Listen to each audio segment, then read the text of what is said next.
Hey, this is Russ. Yeah, I'm still inside and I'm still coughing. Yeah, I can't seem to shake this thing. Yeah, let me take a swig of water here. Keep this with me. So those who have met with me this last week or so to pick up a bike, yeah, you know I'm coughing.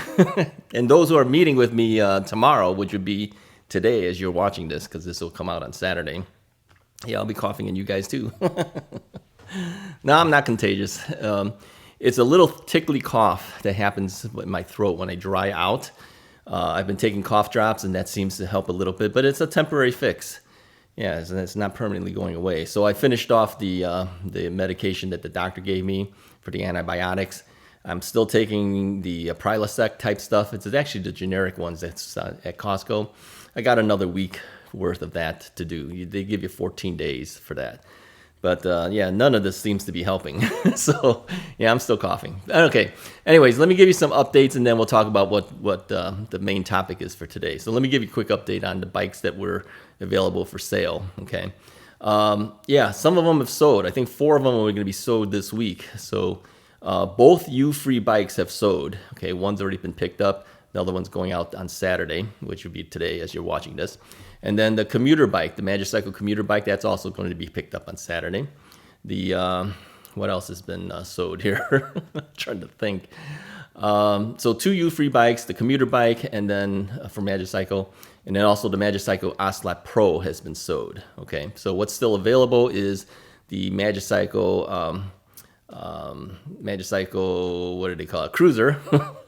Yeah, the Cruiser Wannabe Pro, because it's been a modified cruiser, right?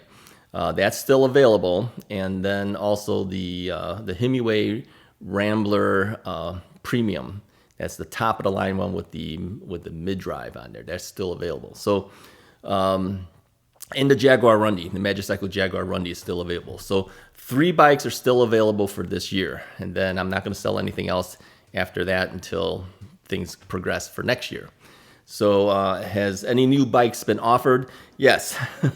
Have I accepted any? No. So we are now at, I believe, 99 e-bikes that I have either said no to or just simply didn't answer. So yeah, that's a lot of bikes. Yeah, I have not taken those 99 bikes. And they are from different companies too, just to let you know. There's not like the same companies offering the same thing over and over. It's different companies. So that's a lot of companies out there. Hold on. Oh man, that's the only way I can get through this. So others have said, yeah, don't do the videos, just take care of yourself. Well, it's just me talking. It's not like I'm outside or anything like that. So it's not so bad. As long as I keep sipping some water, I should be okay. All right. So the topic of the day today, here's what I wanted to talk. Oh, one more thing. What happened to the Monday videos? You haven't started it yet. Yeah, because I've been sick and I've been waiting for at least the first product to come in. I wanted to at least do the first Monday video with the product, and then I finally got confirmation that the product got shipped out and I should be getting it in on Tuesday. So I'll spend some time during the week trying the product out, and then we should have a Monday video for next week. As long as that product shows up on Tuesday. They told me it has been shipped, and they gave me an expectation date of Tuesday for it to arrive. Okay, so there you go. So maybe watch for next Monday. We should have at least the first product video that is not an e-bike. Okay, Mondays is kind of like anything goes Monday is what I kind of call it. So it could be either a product, it could be whatever's on my mind. But because I've been sick, I haven't done any of them. So, and you might have noticed too, I didn't have a video for you on Thursday of this week because, yeah, I was still kind of coughing and still just too out of it to be able to make a decent video. Yeah, okay, hold on. Otherwise, we'd be doing this all day, where I'm just drinking something and coughing, and it wasn't worth it. So I said, yeah, better not do it. All right, the topic for today. What is a topic for today? I get sidetracked, then I can't remember what we were going to talk about. What were we going to talk about? Okay, so here's what we're going to talk about today. I've noticed that many bikes now are including larger size batteries or dual batteries. Have you noticed that? Okay, some of the companies that are putting products out. Okay, my electric bike company, Model S, has 2 batteries. Now, normally it doesn't. Usually only has 1 battery in the back rack. but I asked them to put a second battery in the front basket. Of course, that made it heavier, but it gave me more range to do that, because that second battery on the front basket is the same amount of amp hours as the battery that's in the back. Okay, so it doubles my range. I also noticed too that the Engwe, right, the X24 that they gave me, that has two batteries too. It's got a battery in the area where you can fold the bike, and you can slide a battery in and out. There's a battery there, and then there's the seat post is actually the battery. Okay, so that's a dual battery system too, and it gives me quite a bit of distance to be able to go, because it's got more amp hours between the two. You run them both at the same time. It has a little equalizing circuit in there, and then it basically averages the two out together, and they both run together. So the electric bike companies kind of like that too, in the sense that you can turn them both on at the same time and just let it run, or you could use one battery, wear it out, and then turn on the other battery. Okay, either way, you can go either way. So two of those bikes that I have dual batteries. Now, you know that I also tend to bring second batteries with me on certain bikes, and I've asked manufacturers to give me two batteries on some bikes, and they have on some, and some they don't. Okay, but I have dual batteries because I carry an extra one on my rack, my rear rack. So the question I have for you is, do you want two batteries, and why does people nowadays start making bikes with dual batteries? Okay, and I've noticed that even with some of the bikes, single batteries, those amp hour ratings are a lot higher now than they used to be. Now, they used to be, I think, 48 volt, 14 amp hour batteries were pretty common. Then they moved up to like 15 amp hour batteries. And now they're like 20 amp hour batteries, and some even more than that. Okay. Now, many people say, I want that larger battery so I can go farther, but sometimes they don't think about it. That adds weight to the bike. Okay. Because the batteries are heavy, and every time they give you more of a range, because either they gave you two batteries or they made one battery large and put it in there, it's going to add weight to the bike. Now, it got me thinking when people used to say that, oh, the e-bikes are really heavy, I don't like it, I need a bike that's lighter in weight. I still hear that today in comments where they say, oh, those bike recommendations you gave, the bikes are a little too heavy for me. Okay, does it really affect you that much? Okay, now some people it would affect them. Okay, if they're really small and they're not used to handling anything that has that much weight, the bikes could be overwhelming to them because it's just a heavy bike, right? I mean, if you think about your typical road bike, you're talking bikes that are anywhere from, let's say, 20 pounds to 30 pounds, somewhere in between there, right? You're talking an average e-bike, you're really looking more often than not 60 pounds or more, okay? I mean, we do have some that are less, but like for instance, the Magicycle commuter bike, that thing, I think that was like mid 40s or something like that. The Velotric T1 that I reviewed, that was like, what was that, 38 or something? I mean, those are very lightweight because they kind of look like regular bikes because the batteries are very small. They're in the down tubes. Those bikes are lightweight, but the vast majority of the bikes are pretty heavy, 60 plus pounds. I mean, if you look at the Model S electric bike company with the two batteries that I have in there, it was over 100 pounds, that bike. Okay.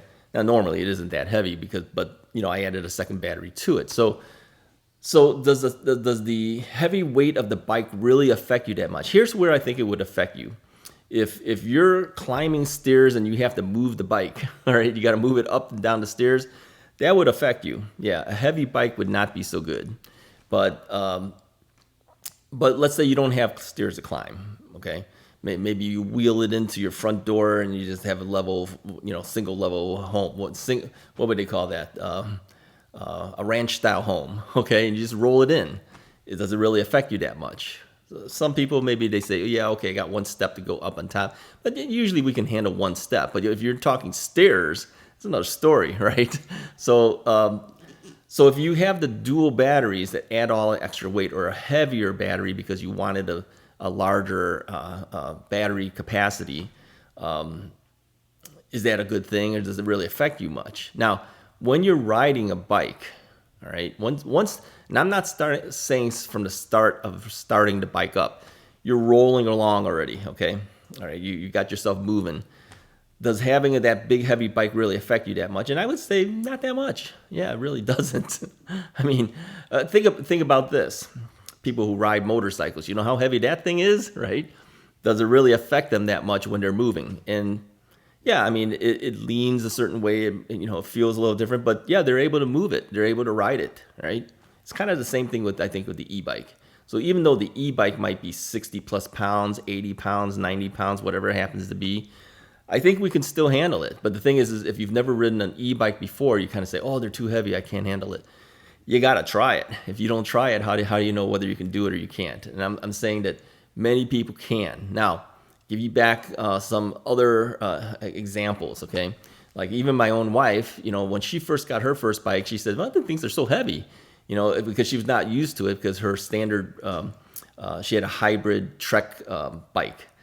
So with no motors, we're just talking a regular bike. And when you compare that bike to, her first e-bike was the Rad Mini Step Through 2, which was a Sode, of course. She said that thing was kind of heavy, right? But now she's riding other bikes that are even heavier, and she's able to do it. So the whole point is that if you give it a try and you get moving on it, it's really not so bad. People think it is, but it really isn't so bad. Even for myself, I think the first bike, the Rad Rover 5, I think it was like 68 pounds when I first got it, when it was stock. And then, of course, I started adding things to it. And then they changed the batteries out. And they put, the triangle battery, which is heavier. Then I added a second triangle battery on the rear rack and all that. It started adding to the weight. But really, did it affect me that much? And the answer is no. Once I'm riding it, it doesn't really affect me that much. I don't feel it. Even that second battery on all these bikes that I take with me, the second battery is running with me. Do I actually feel it? And the answer is no. I don't really feel it that much. Now, if you stop and you're trying to balance the bike, it's kind of teeter-tottering back and forth on you. Yeah, you kind of feel it. It's like, oh, can I hold this bike up? And that was an issue why I fell a couple of times, is because I had that weakened leg. Remember, I had the knee replacement done, and then I started riding my bike to help my knee. Well, my leg wasn't strong. My knee wasn't strong. So when it leaned toward that weakened leg, I didn't have the leg strength to hold me and the bike up, so I went down. But today, now that the knee and the leg is pretty strong at this point, do I have that problem anymore? And the answer is no, I don't. I can lean either way. I can lean to the left, lean to the right, hop off, lean on one side. I'm fine. But back then, I couldn't do it because of the weakened state. So if you have a problem, the heavy bike could be a factor to you. Okay.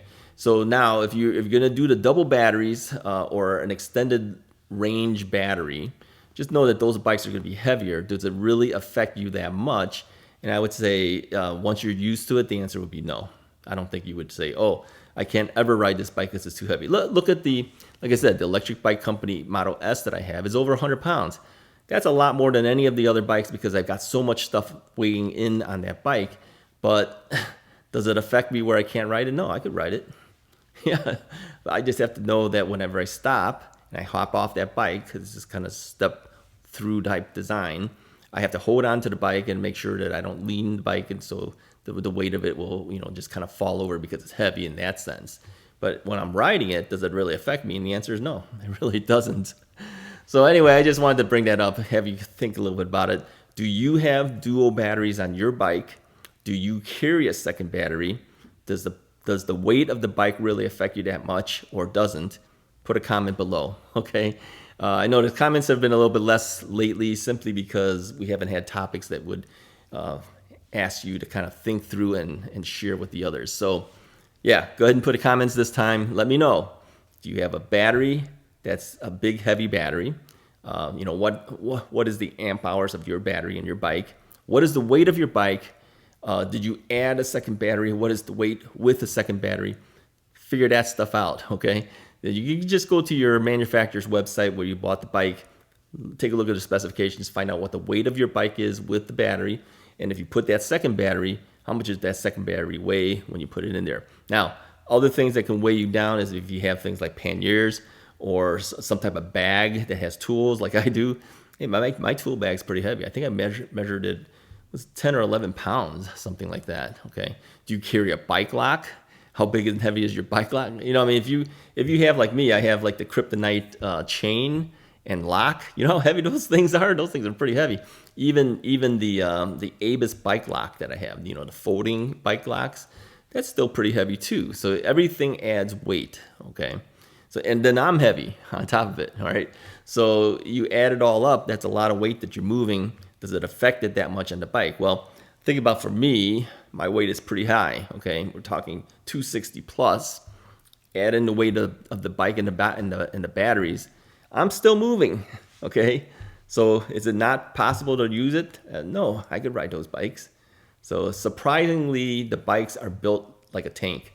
I mean, they can handle a lot of weight. Now, some have asked me before too, the bikes that have the conversions, like the conversion style bike. Like in other words, you take your standard road bike or whatever bike you have that doesn't have a motor. You change out that front wheel and then you have a motor on that front wheel. These are conversion kits to change it into a e-bike. Why not do that? Well, I have to kind of wonder if all of the e-bike manufacturers are making these big heavy duty bikes. I mean, the frames are built like a tank today. I mean, the welding and everything is just incredible. The metal that they use, heavy duty stuff. You know, and then you look at a road bike, which is like 20 pounds or whatever, 25 pounds. Put a motor on that. Hold on. Is that the same thing as a regular e-bike? It might work, but I don't think they're built like a regular e-bike is built. I mean, there's a lot of torque and stuff like that going up hills with the motor and everything like that. I would rather have a bike that's been built as an e-bike rather than converting an existing bike into an e-bike by buying these conversion kits. Do they work? Yeah, they work. On the long run, is that something that I would take for long distance rides or, you know, doing some heavy duty in through the trails and things like that? No, I think I'd rather have a big heavy duty bike that's built specifically for that. So put a comment below what your thinking is about these conversion kits. Would you do it? Is it worth doing? Do you have one? Okay, where'd you get it from? Okay. So anyways, those are the topics for today. Anyway, if you like this video, hit the like button, hit the subscribe button. More videos to come. Keep an eye for next Monday. Not this coming Monday, okay? We're talking the following Monday. I should have a new product thing to show you if everything comes in on time and I get a chance to at least try it out and get my thoughts on that. So I've just been waiting. For at least to make the first Monday video a product type video. And then from that point on, it could either be products or it could be whatever. But I've just been waiting for the first one to do. So keep an eye out for that. Anyways, I'll talk to you guys next time.